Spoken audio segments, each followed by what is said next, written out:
For decades, we've all been told this really simple story about depression. It's a chemical imbalance in the brain. But what if that story, well, what if it's not the whole picture?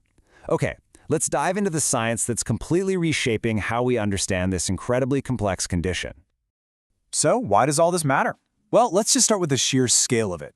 In the UK alone, it's estimated that 2 million people are living with some form of depression. It's actually the most common mental health problem on the entire planet, which makes getting this right more important than ever. So, what are we really talking about when we say depression? Clinically, it's what's known as a mood disorder. And this isn't just about having a bad day or feeling sad. We're talking about your entire emotional world being affected, consistently, over a long period of time.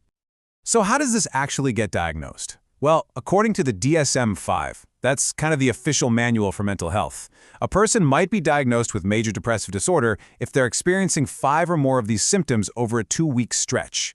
And here's the crucial part. One of those symptoms doesn't even have to be a depressed mood. It could just be a total loss of interest or pleasure in things you once loved. And that brings us to the story most of us know, the one that's been all over medicine and pop culture for years. Yep, the serotonin story. To get it, we need a super quick brain lesson. Your brain cells, your neurons, are incredibly chatty. But here's the thing, they don't actually touch. They send these little chemical messages across a tiny gap called a synapse. You can kind of think of it like blowing an air kiss. And one single message, it can spread to hundreds of other neurons, just like a viral post on social media. So, the popular theory, the hypothesis, was that depression is simply caused by low levels of one of these chemical messengers, a little guy called serotonin.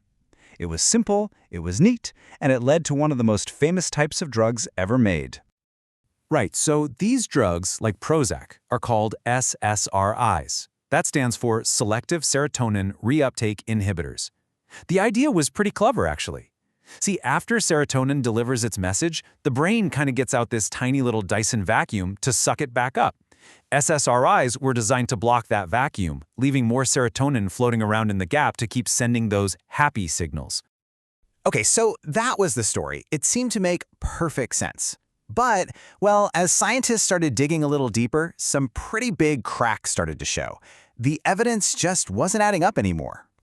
So here's the first major puzzle. If depression is just low serotonin, then boosting it should work pretty much right away, right?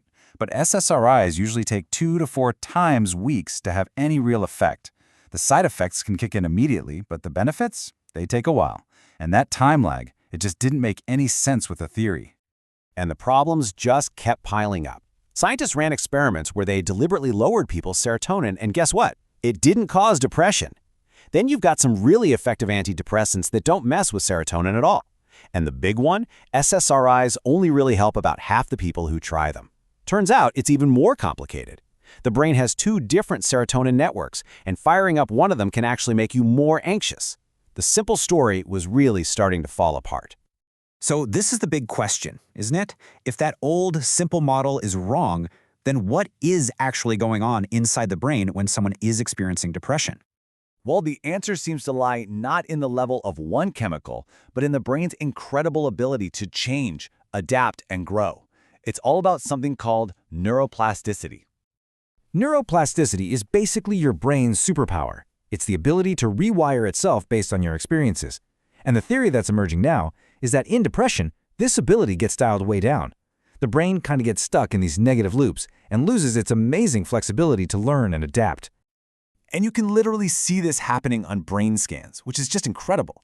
In people with depression, we see less function and even some shrinkage in really key areas.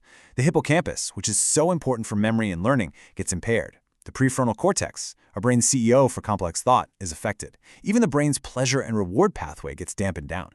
This isn't just some vague chemical thing. We're talking about real structural changes.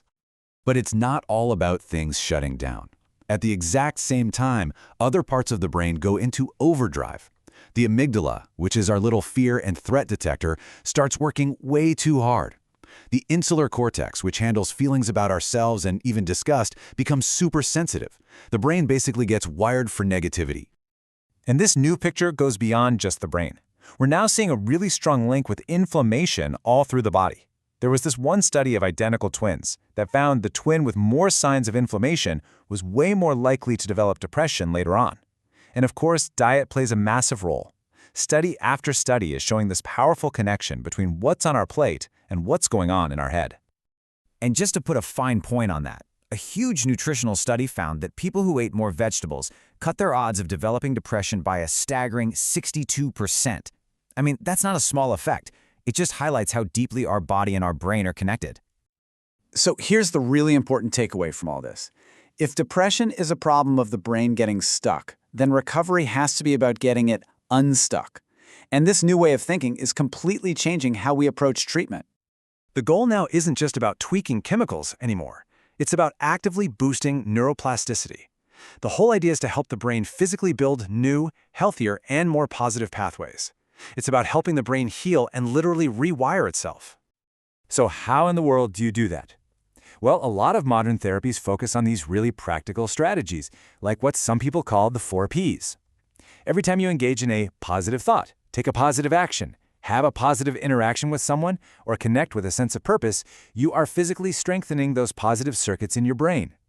And this isn't just a nice idea. As the source material puts it so perfectly, this kind of forward-looking approach can pierce the bubble of glum and get things moving. It gives people real power, real tools to actively take part in their own recovery. So this is the big shift. We're moving away from that old story of a static chemical imbalance, the idea that the brain is broken. And we're moving towards a new story, a story of a dynamic connectivity problem. A story where the brain isn't broken at all, it's just stuck. And most importantly, it has the amazing capacity to be rewired. And that really leaves us with this final, powerful thought to chew on. What if the true key to mental wellness isn't found in a simple chemical, but in the strength and flexibility of our connections? Both the connections inside our own brains and our connections with the world all around us.